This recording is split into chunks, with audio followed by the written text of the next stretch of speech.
akutte awusigalo we n'amukwata n'amusuula ku kkubo n'amulekawo nga talina kintu kyonna kyonna kyamulekedde.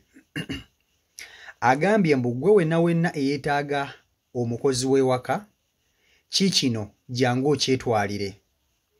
Era n'amaani alabula buli kiisa agenda otwala ekiwala kino ewuwe. Mbu ekiwala kino kyabbye iPhone 15 Pro Max ye. Muleeta abaana b'abandi okuva mu byalo ne mubaleeta ewammwe okubakolera. N'ennaku gye balabira mu maka gammwe esinga n'ennaku gye badde bayitamu nga bali ewaabwe mu byalo. Muleeta bawusigala ewaka, mulina emitima emibi. Mwe mulowooza ensi Katonda bwe yakuwe ku ssente buli omu olina kumuyisa nga bw'oyagala. Abaana b'abandi abalala si baana, ababo be baana, ne weerabira nti eno ensi ekyuka. Tunuulira omwana w'abandi oyo gwakutte ekkubo n'akasuka ku kkubo. Omwana oyo akufaananira okubba iPhone 15 nga bw'omulaba. Bw'oba waleeta omukozi nga tomwagala nga tewamusiima, mukwata omuzzeeyo mu bulungi. Okitegeera? Okusinga okumuyisa ng'ekisassalala kuba naye yazaalwa muntu. Kati mwe mwenna abali bakozeeko ku bwa awusigaalo oba nammwe bakadaama embeera ono omuwala gy'ayitamu mugimanyi. Kuba kafaananyi nga waakagenda ku ddungu ly'Omuwalabu nga waakamala ennaku 3 Omuwalabu n'akukwata n'akukasuka ebweru n'akuwayiriza nti wabbye ejjuwali. Kati omwana ono kyaliko. Bakazi mmwe muleeta abaana b'abandi ne mubayisa bubi yadde ne bawusigalo babi, naye abakyala mukisussa. Naye temwerabira nti nammwe muli bazadde muzaala abaana ab'obuwala. Tomanya oyinza okuvaawo omwana w'enkya naye n'abeera awusigaalo. Kasobola kutuuseeko omwana muwala ono naawe omwerabireko.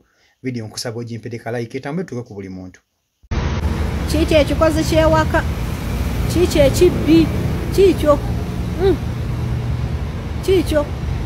Era bwenna abanoonya abakozi temukigwamu baaba. Kikyo?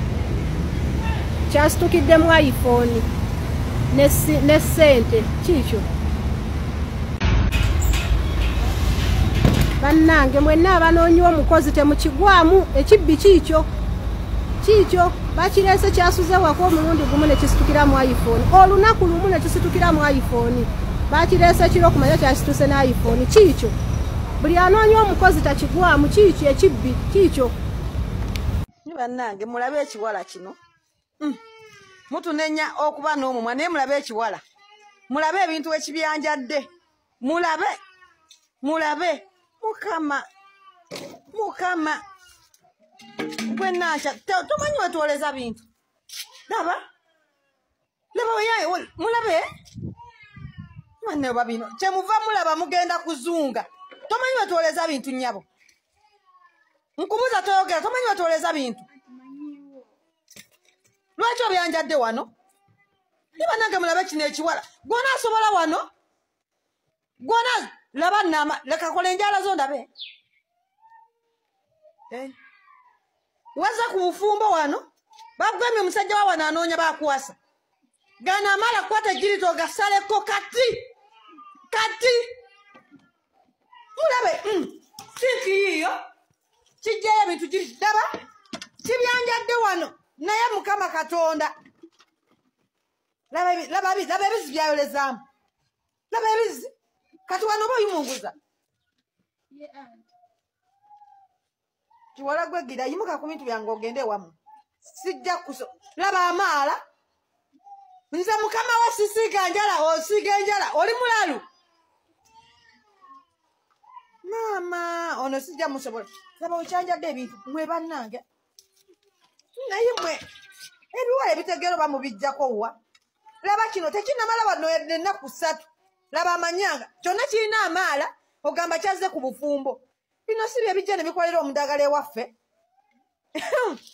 Yimuka ku bintu byange ogende. Assalamu alaikum wa rahmatullah. Abaddu ba Allah n'abazaana be abasiraamu n'abatali basiraamu mbazigirira omuddu wa Allah Kakensa Professor mu kulombeddwa ku buli nsonga zonna. Ono si mulala ye Haji Mukisakare. Subhanallah. Ono alombeddwa ezitebenkezo obufumbo. Edduwa ezikuwa obwenkanya nga wanyagibwako ebibyo oba nga waferebwa. edduwa ezigulawo enzigi erimu abaagala okgenda ku byeyo n'obeyuka mu nsi eno. Mmwe abali ku byeyo abaagala empapula z'obutuuze edduwa weeziri, edduwa ku ndwadde, edduwa ezikuuma ekintu kyo, edduwa ezikuba abalabe, edduwa ezikuba abalogo, edduwa ezikuba abasezi, edduwa maama nnyabo mmenye kindeke ki na buli dduwa yonna gye baweetaze. Ate nno ku buli nsonga nkimanyi omwetaaga mukubire ku 0778 92 91 oba ku 0789 63 19 osobola omusanga ebuti okulwa emitiana ye Haji Mukisakale. Salamu alaikum. Enseno tekungulwa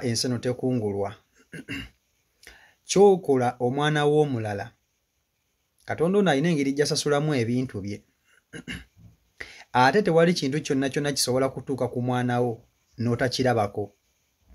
Gwe kasomanya nti wayisanga bubi abaana b'abantu abalala ekitutuuka ku mwana wo nga kifanaganiza ne kiwayisa abaana b'abantu abalala olinawo olikirozaako era olikiraba.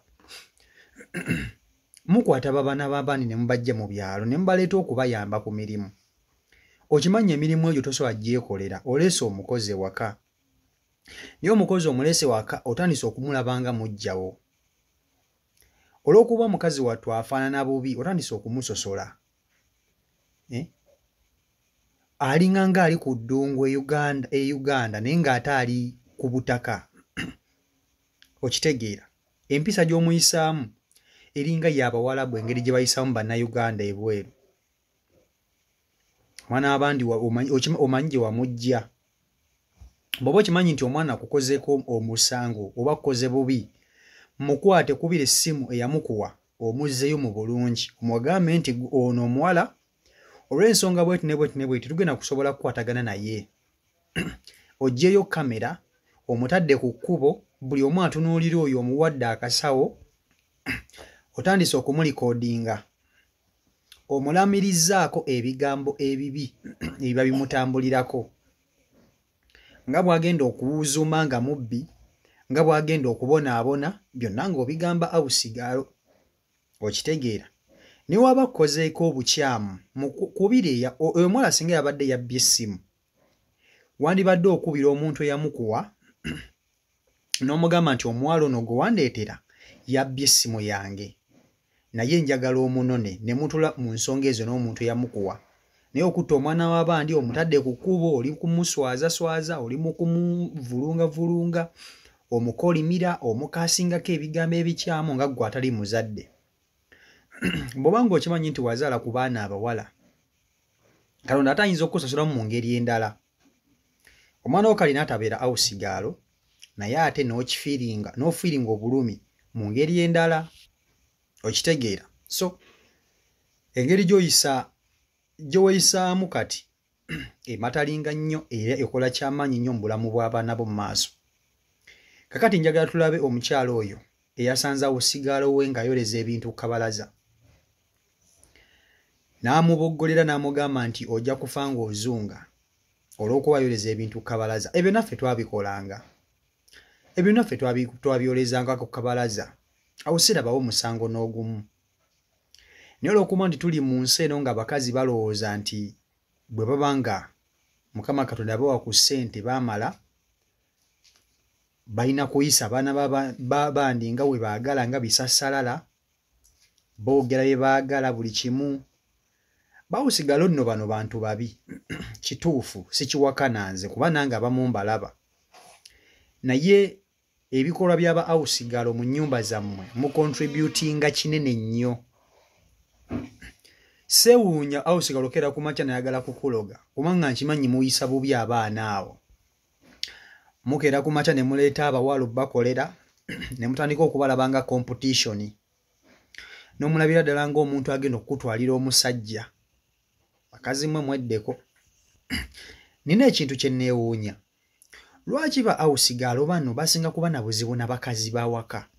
Sirabangayo awusigalo kwegamba yeetwala yeeyiriba na musajja era baba bakazi.